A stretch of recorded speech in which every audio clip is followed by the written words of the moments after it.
Hello guys, this is Charlotte County Shopwatch again. Here's another one, man. Like I said before in the other videos, somebody gave me a tip that there's some IA reports on Joseph Angelini. He's running for Charlotte County Sheriff here, and there's just corruption all over the place, man.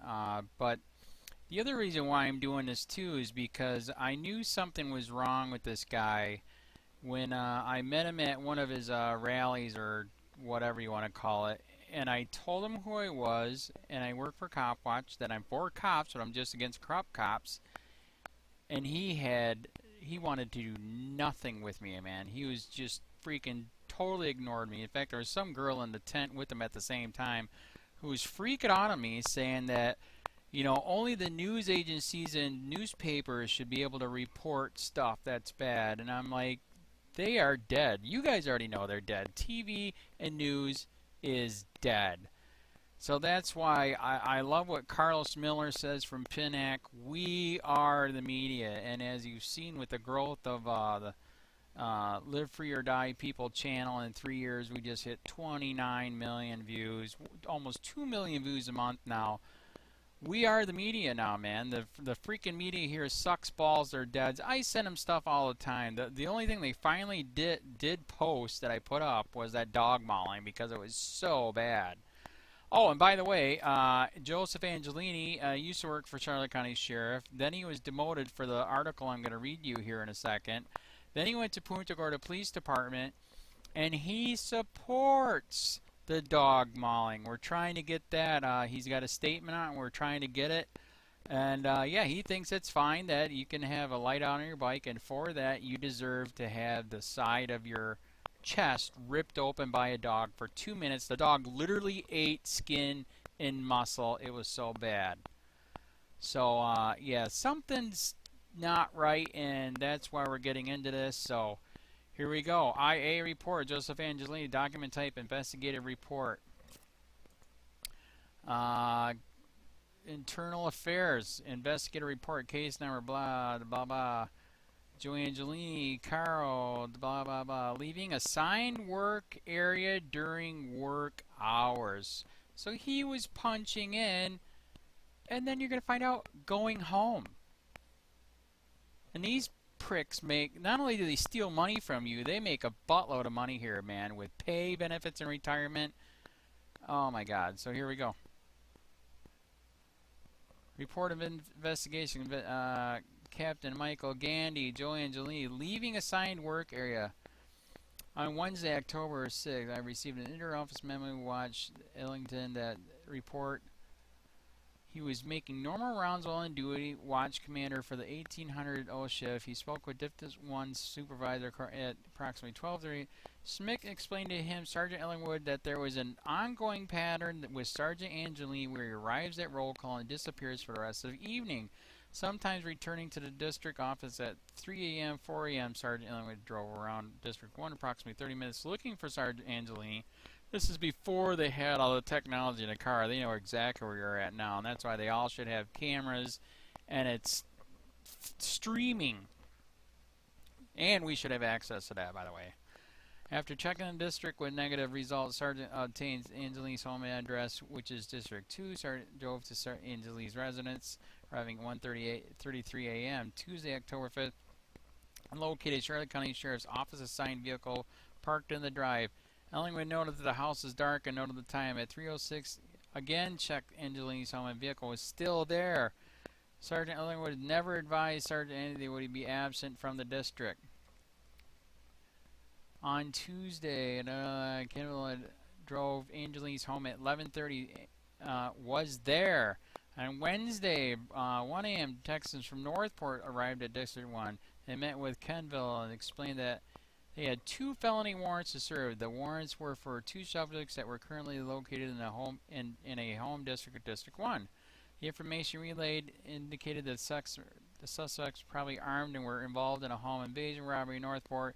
Kimball decided to notify the SWAT commander and have the team respond. The team members were notified and started acknowledging on the radio that they were in service and on the way. District 1. The radio traffic began prior to 2 a.m. and continued in the later morning. The warrants were served, suspects arrested without incidents. Throughout the entire incident duration, there was no radio traffic from Sergeant Angelini, and he did not respond to the scene. On Saturday, an interviewer received a sworn statement stated that Angelini started in District 1 on about, and squad commander started for the night, would show up at roll call and then leave the, come on, would return to District 1 early in the morning to do paperwork. Between the times he left after roll call and returned to paperwork, Sergeant Angelini would not be seen. There were a couple of occasions that Angelini did not show up to go over paperwork prior to being relieved of the oncoming shift. Corporal Schmidt did state on the night Angelini did tell him they were going home at 3 a.m. Wednesday because he had a morning meeting with no personal knowledge that was leaving District 1 and going home during the shift. Earlier in the week, Angelini did tell Schmidt he was having problems at home. See, we would be fired right away. On Saturday, I obtained a sworn statement from District 1 Commander advised of the situation. I drove to Angelini's home and found his sheriff's office vehicle parked in the drive. Lieutenant Kenneth then went to the area of Algebine Bridge, waited until approximately 1:30 to see if Angelini returned to District 1. At approximately 1:30, returned to Sergeant and his vehicle was still there. At no time did Angelini permission to Kenneth to leave the district while on duty. On Saturday, interviewed DFC Alvarez both in the question, both were unable to provide information that would verify whether Sergeant Angelini did or did not leave the assigned area. On Tuesday, interviewed Belvins, they were assigned Angelini's squad during the time. These members were also unable to provide information that would verify whether Sergeant Angelini did or did not leave his assigned area. On Monday, Angelini copy of witness statement related to the investigation review. Sergeant Angelini reviewed the statements to prepare for his interview. I obtained a sworn statement from Sergeant Angelini, stated that he had been under enormous stress in his personal life caused by the recent death of a family member and personal problems in his marriage. He thought he could handle the situation alone and still do his job. He admits that the stress became overwhelming. He had made some bad decisions. He did admit that he was going home while on duty to check on the well-being of his wife. He did admit that on the day's question he went home and stayed for extended periods of time without supervisory permission. He acknowledges that he knew that was wrong, and now he wants to be your sheriff. Based on the information witness statement Sergeant Angelini admitted, I find that Sergeant Angelini did violate the rules and regulations of the Charlotte County office by leaving the assigned work area during work hours without supervisory approval.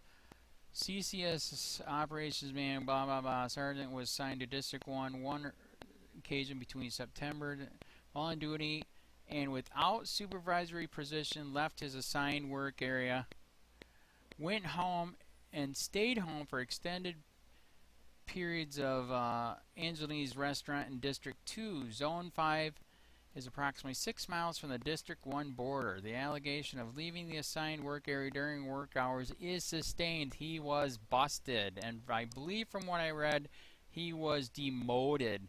The act of leaving his assigned work area resulted in a neglect of duty of offense. CCOs, blah, blah, blah. Violated official procedures as directives by failure of accountable to his immediate supervision. The allegation of neglect duty is sustained, meaning busted by Internal Affairs. They actually did something right there, which is so freaking rare, it's not even funny.